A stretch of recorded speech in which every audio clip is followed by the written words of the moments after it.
স্মৃতি বিজড়িত যে মিনার, সেই মিনারের উপরে কিন্তু এই জুলাই অভ্যুত্থানের প্রেক্ষাপট কিন্তু তুলে ধরা হচ্ছে। এবং শুরুতেই এই শহীদ মিনারের আকাশে সেই বীভৎস, সেই স্মৃতি, সেই বিডিআর হত্যাকাণ্ড, এগুলো সেই দৃশ্যটি কিন্তু অবতারণা করা হলো।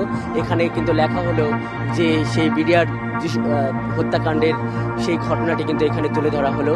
এখানে শত শত ড্রোন, এখানে লেখা আছে enforced disappearance Ilias Ali, BNP নেতা ইলিয়াস আলীর ছবি সেই কেন্দ্রীয় শহীদ মিনারের আকাশে ভেসে উঠেছে, যিনি যে তার বাসা থেকে সেই যে গেছে আর ফেরেনি।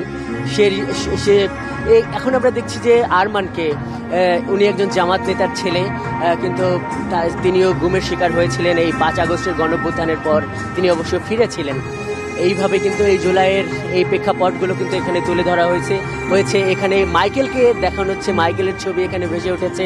উনি ক্ষুদ্র নৃগোষ্ঠীর একজন নেতা, তাকেও কিন্তু এই গেল স্বৈরাচার আমলের আইন শৃঙ্খলা রক্ষা বাহিনী সেই রাষ্ট্রীয়ভাবে তাকে কিন্তু গুম করা হয়েছিল।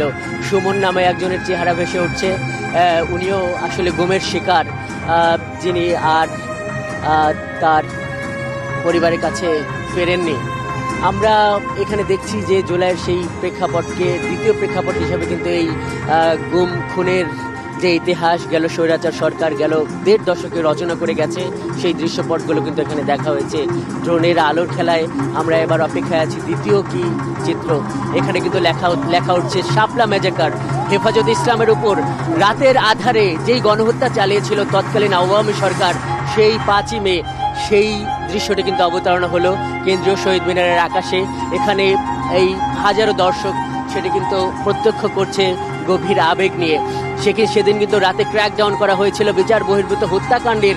সেই রাতে কতজনকে হত্যা করা হয়েছিল সেই খবরও কিন্তু গণমাধ্যমে